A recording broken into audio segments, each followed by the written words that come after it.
And meron ako ditong chicken leg quarter. Titimplahan ko muna ito ng toyo. Pineapple juice.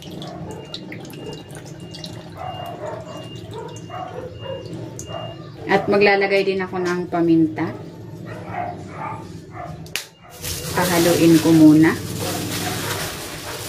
Kung hindi ka pa nakapag-subscribe sa aking channel, please subscribe at i-click mo na rin ang notification bell para lagi kang updated sa aking latest recipes. Ayan, okay na ito.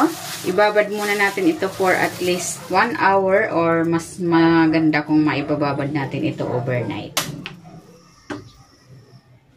Maglalagay ako ng cooking oil. I-sear ko muna itong chicken. Tinabi ko lang yung pinagbabara nito. Gagamitin ko mamaya.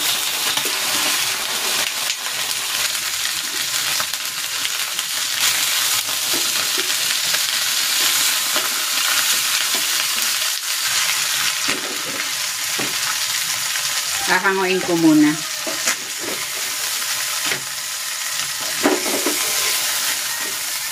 Magigisa na ako ng bawang.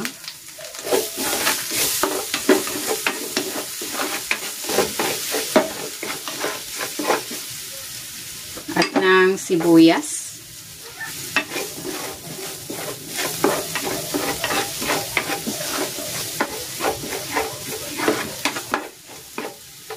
Maglalagay ako ng konting ketchup. Ito ay optional lang. Gusto ko lang na medyo mapula yung kulay ng hamonado.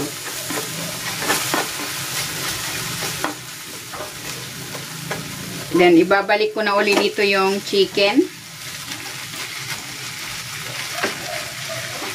Then, ibubuhos ko na dito yung pinagbabaran, itong chicken leg. And then, maglalagay ako ng star anise.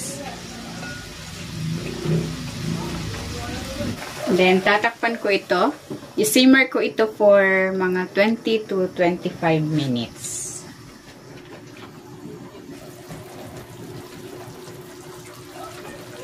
Ayan, ito na yung ating chicken. Nag-reduce na yung sauce. Maglalagay ako dito ng brown sugar.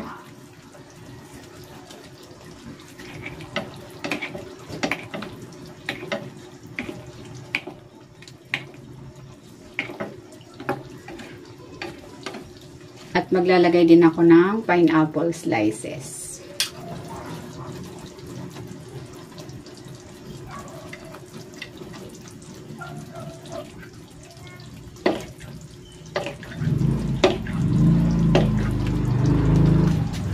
Ay, tatakpan ko ito uli. I-simmer pa natin ito for mga 3 to 5 minutes.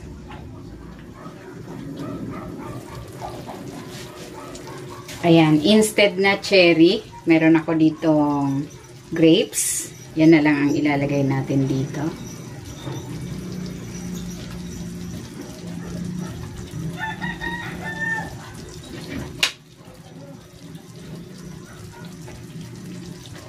Ayan. Ayan, luto na itong ating chicken leg hamonado. Pwede na natin itong hanguin. Meron na naman tayong karagdagang panghanda sa Pasko. Napakasimple lang ng mga ingredients nito.